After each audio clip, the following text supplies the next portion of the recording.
about?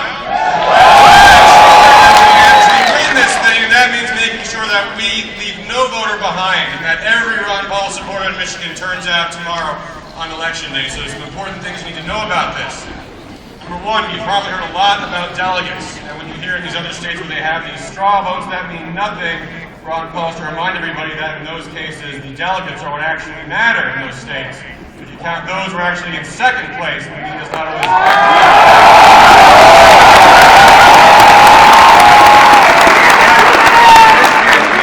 primary. And winners of that primary in each district are, the delegates are going to be bound by the result of that. So we actually have to win this primary tomorrow, guys, in as many districts as we can. And that means turning out the vote. Another thing that you may have heard is that Michigan's a closed primary. That's certainly how it was announced when the Republicans decided upon it. But guess what? That was not true. It's an open primary. And if you are registered to vote in Michigan, no matter what, you can vote in the primary tomorrow.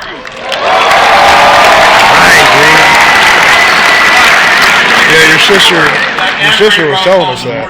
She's a teacher there at Howell. She was saying that it was open there.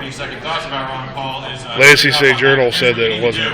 Here's what every Ron Paul supporter in Michigan needs to do as soon as they go home today. Step one, make a complete list of everybody in Michigan you know. It's funny, but it is true. And notice I did not say everybody you're friends with at this moment. I mean everybody you know. People you went to high school with, people you work with now, and people you used to work with. People you go to church with, people you're in the service with, everybody. Everybody, no matter what their political affiliation is, you make a list with every name on it. And step two is to call them on the phone.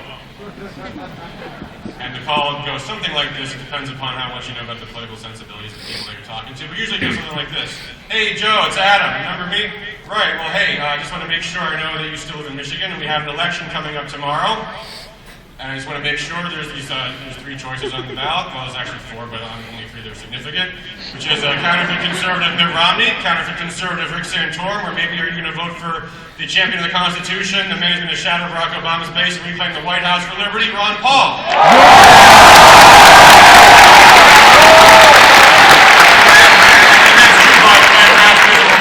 Ron Paul had a 1-point lead over Barack Obama, whereas Mitt Romney and Rick Santorum were down 10 to 7 to 10 respectively. So, yes, actually, that is the fact.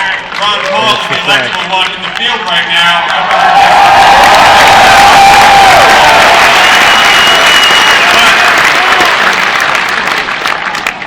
But depending on what they say, then there's a few different scenarios you have to consider. Number one, if they say that, yes, they support Ron Paul and they're ready to vote for him, you need to make sure that they know that they can vote in the primary. And you'll be amazed how many people are confused about that process. I'm not kidding, guys. Call up every Ron Paul supporter you know in Michigan and make sure that they know that they can vote. And I know I see a lot of young people in this audience. You guys are pretty tech savvy, is that right? Because, anytime people ask me, why Ron Paul is so much supported among young people, I say, well, principally because, we're on the internet more. I mean, therefore, we're not bottlenecked by the mass media there. So, yes, so you're on your computer when you're calling your friends. Go to michigan.gov/vote.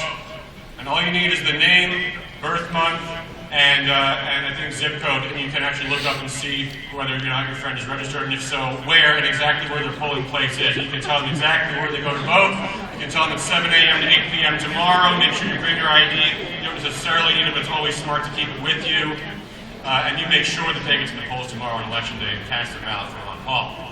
Now, if they say that they're not sure who they're voting for, there's something that you must do. And for Ron Paul supporters, it's going to be a little tricky sometimes.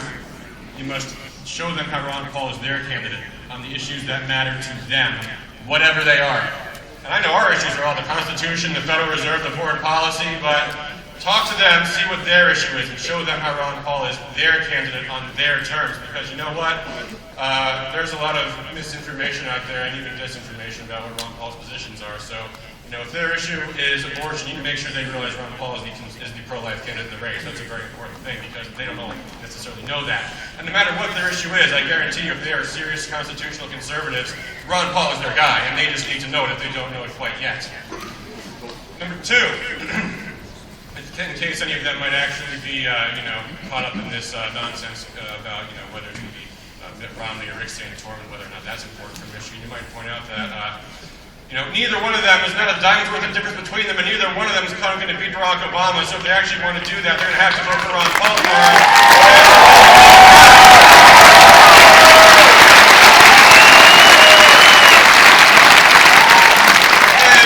And if you know of any Democrats who say they want to vote for Santorum just for the sake of political mischief, remind them, please, that a vote for Rick Santorum is a vote for Rick Santorum. And be careful what you wish for, ladies and gentlemen. Okay, now, in all seriousness, I want to introduce our next speaker tonight. He's going to introduce Dr. Paul. And this is our 4th event in Michigan of 5. The closing act is going to be tonight in Dearborn. But at each of these events, we've had kind of a theme going here.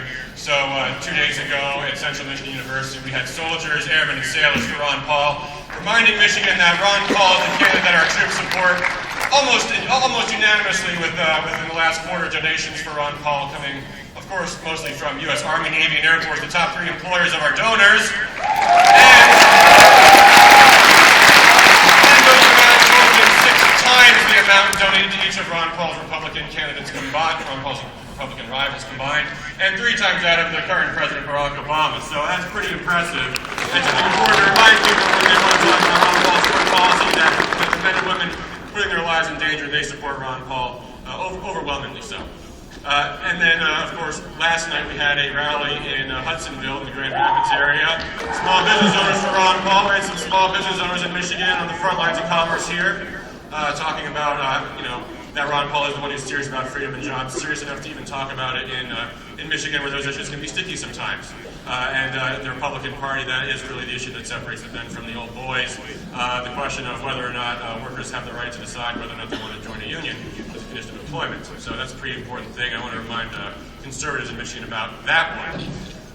Then earlier this afternoon, Ron Paul spoke in inner city Detroit, and I think Reverend Holly